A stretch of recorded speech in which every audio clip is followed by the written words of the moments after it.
Hey guys, welcome back to another video. In this video, I want to talk about 3 reasons, and there are more, that I believe that successful women have trouble making time for their health. I am what I would call a serial entrepreneur, and in my previous life, I worked in the health and wellness industry, and that still is a very important part of my life and my day-to-day. But I think so many people who are in business for themselves as entrepreneurs, health and wellness seems to be a lagging point. It's all about the money, which is great. But as an entrepreneur, I think it is even more important to make sure that you prioritize your health. Because oftentimes when we begin our entrepreneur journey, we are a solopreneur. We're working alone, and oftentimes we are the employer and the employee, which brings me to my first reason. Oftentimes we're the employer and the employee, so we're taking on every role in every aspect of the business, and we're not at a point where we can delegate these tasks off to other people. And unfortunately, the thing that we put on the back burner is our health and our wellness. Even to the point sometimes that even our appearance deteriorates. So one of the reasons I think is just really the responsibility of day-to-day managing the business, managing the workload, and just really trying to get the business started and to be successful. So I think that's one reason. A second reason is I just think we get in this vicious cycle of thinking that if we work 14, 16, 18 hours, that our business is going to be more successful. And I think for more people, that if you sit down and talk to people who are extremely wealthy, they will tell you, well, at least the people that I've spoken to, they did that for a season, but as they look back on it now, did it really take all of that at the expense of your health?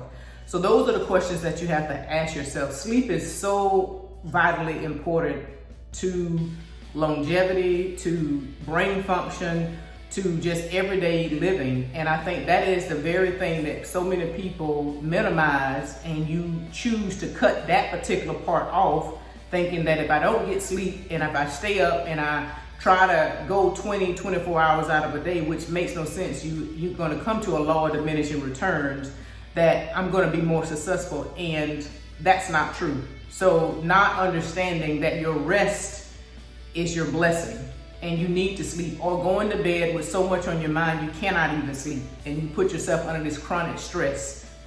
So that's the second reason. And the third thing is, I think sometimes we're in such a bad place as an entrepreneur. We are so desperately wanting to succeed.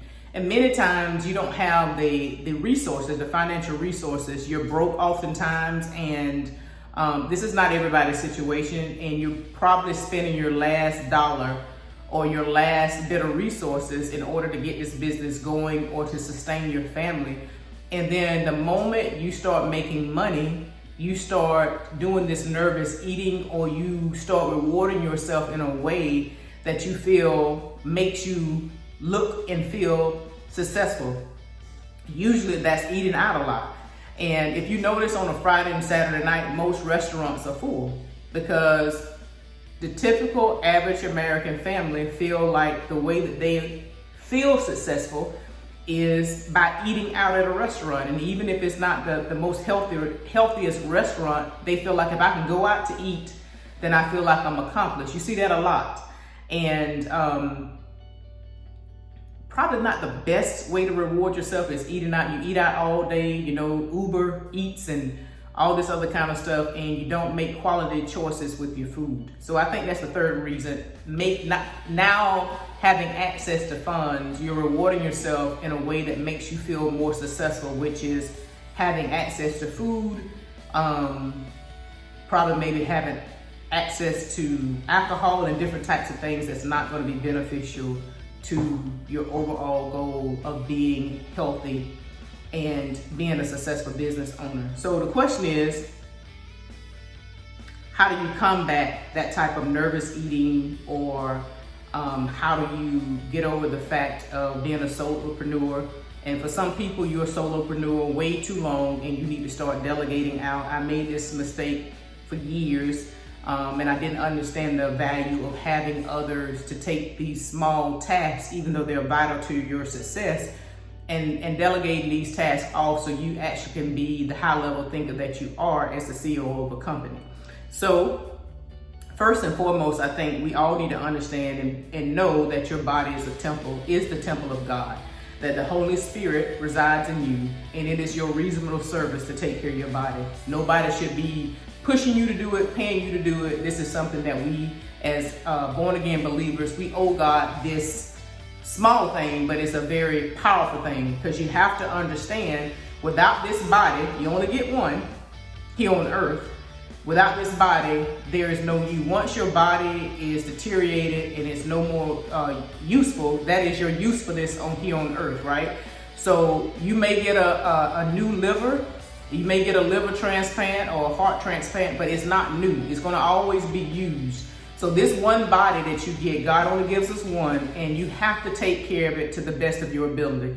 We have to remember, God put us here as stewards over earth and over the things that he's given us. We don't own any of this, and that's included our body. So we have to take care of the things that he's given us to the best of our ability, which is our body. That's number one. So how do you combat this? Knowing and understanding that your body is the temple of God, and it's your reasonable service to be a good steward over what God has given you.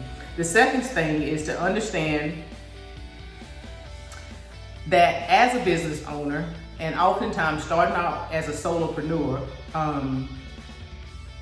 again, I said, sometimes you're the employer and the employee, you're working all the different levels of your business. You got to understand that if your health fails or it becomes a burden, then your business is gone. Far too often, I see people put more impact and focus on the things that in the long run, it's not going to be so significant. But if my health deteriorates, that's going to create an expense and my business can't continue to run. So you have to understand the importance of your health into the longevity of your business and your income.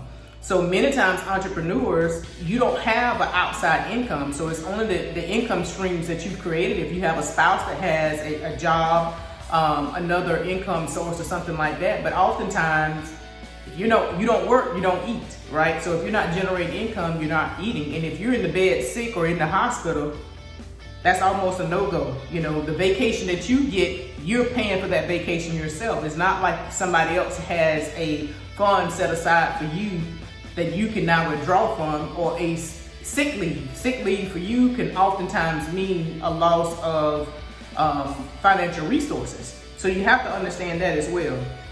So that's one way to combat it, is to understand your health means the longevity of your business. The third thing is something so simple as making time to prepare your meals. I work from home. Many people right now working from home.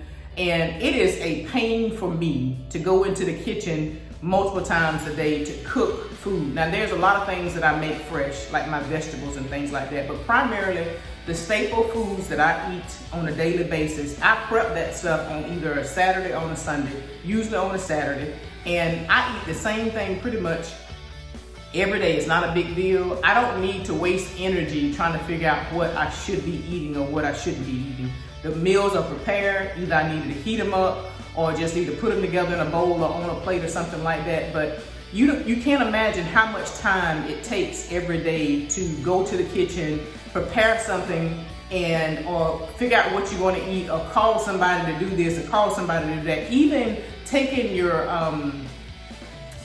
supplements down and preparing those for the whole week. By the time you pull 5 or 6 bottles down and you prepare those and stuff like that, that stuff eats up a lot of time. I know it sounds silly, but it eats up so much time in your day. And I just don't want to waste my energy on thinking on these simple tasks. So I just go ahead and I eat the same thing every day. I may have 1 or 2 different options that's available to me if I want to switch something out, if I get tired of eating something. But I buy what I need for the week, and I have it inside of my home, so it's not a big deal. I don't want to go to the grocery store throughout the week, so I buy up what I know that I'm going to eat for the week, And it's just easy peasy. Just make it simple on yourself. It's simple and easy for yourself. The other thing is building your business around your priorities, right? If you know that once you start your work day, which is for me, once I start working, I don't want to do anything else, but those things is very important to me. I want to front load that. So you want to say front load discipline. Like I was just talking about preparing the meals. That's front end or front loaded discipline. These are the things that I know that I need to do. I need to have the discipline to set that side of time to get those things done. So something that's very important to me is, number one, spending time with the Lord. Now, you can do that all day long. You don't have to have a certain place or position to be in to talk to God, to praise God. But I just want to have, when my day starts, I want to start my day with Him, thanking Him, praising Him in whatever way that means to me.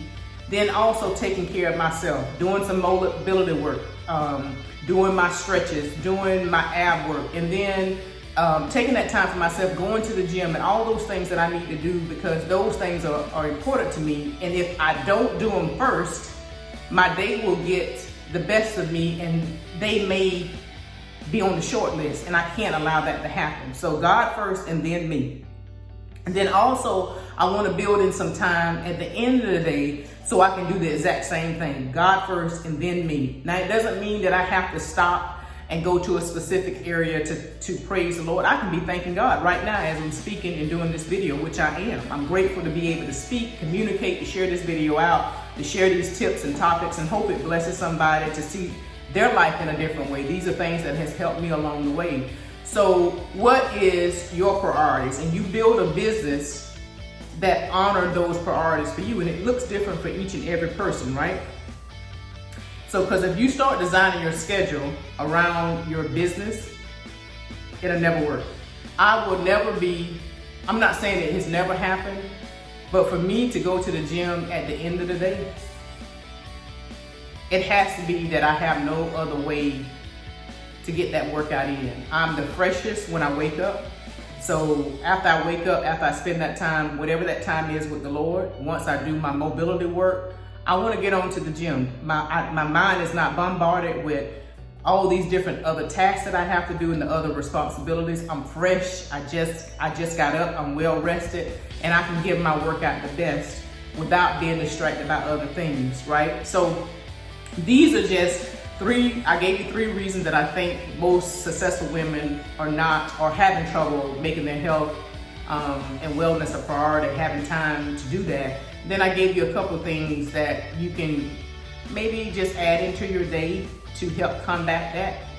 In my next video, I'm going to make a video about, I think some mistakes that I think successful women make when hiring a personal trainer.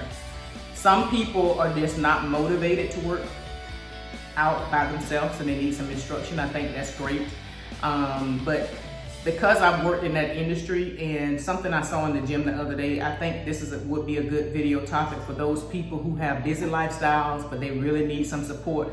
So I'm going to make 2 videos about the personal trainer side. One, if you want to go inside of a commercial gym, and 2, for those people who want to bring someone into their home, meaning they want to have an